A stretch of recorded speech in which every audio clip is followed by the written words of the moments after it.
જય શ્રી કૃષ્ણ મિત્રો, કેમ છો બધા? મજામાં? આજે આપણે બનાવીશું ખાટા મગ અને ભાત. તો બન્યા રહેજો બધા. તો મિત્રો, ખાટા મગ બનાવવા માટે આપણે મગને બાફી લીધા છે. પછી એના માટે જોશે ખાટી છાશ, ટમેટાં, ધાણા, આદુ મરચાં લસણની પેસ્ટ છે અને રૂટિંગ મસાલા હળદર, મીઠું, ધાણા જીરું, લાલ મરચું અને સૂકા લાલ મરચાં અને લીમડો એ આપણે વઘાર માટે જોઈશે. તો ચાલો આપણે શરૂ કરીએ. તો મિત્રો, આપણે પહેલાં મગને અંદર ખાટી છાશ નાખી દઈશું. પછી નાખી દઈશું આપણે આદુ મરચાં લસણ અને હળદર, મીઠું, ધાણા જીરું.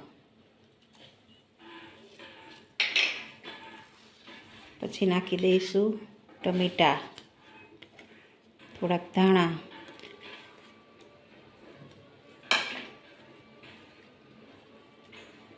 થોડોક લીમડો,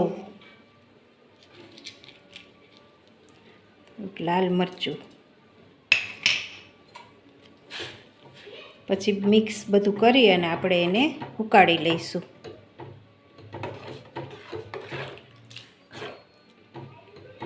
સરસ મજાનું ઉકળી જાય, બધું ટમેટાના અંદર ગળી જાય, મસાલો અંદર મિક્સ થઈ જાય, પછી આપણે એનો વઘાર આપી દઈશું. મિત્રો, હવે આપણા મગ એકદમ ઉકળી રહ્યા છે, મસ્ત મજાના ઉકળી ગયા છે. હવે આપણે એનો વઘાર આપી દઈએ. મિત્રો, તો આપણે વઘારિયામાં તેલ લઈ લીધું છે વઘાર કરવા માટે. તો આપણે એમાં નાખી દઈશું પાછા દાણા મેથીના. પછી નાખશું રાઈ જીરું,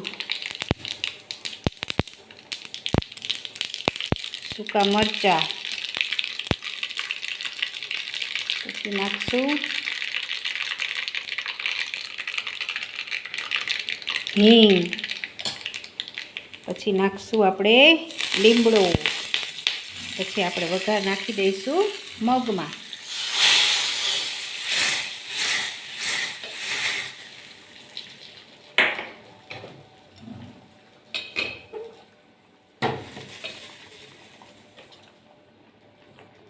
તો મિત્રો, આપણા મગ વઘારાઈ ગયા છે.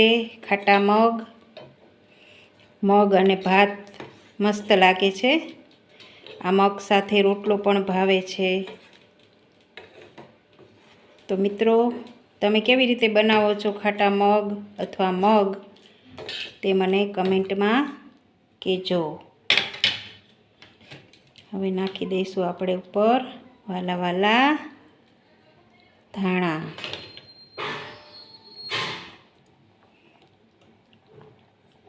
તો મિત્રો, તૈયાર છે આપણા ખાટા મગ. તો ચાલો મિત્રો, આપણી થાળી થઈ ગઈ છે તૈયાર.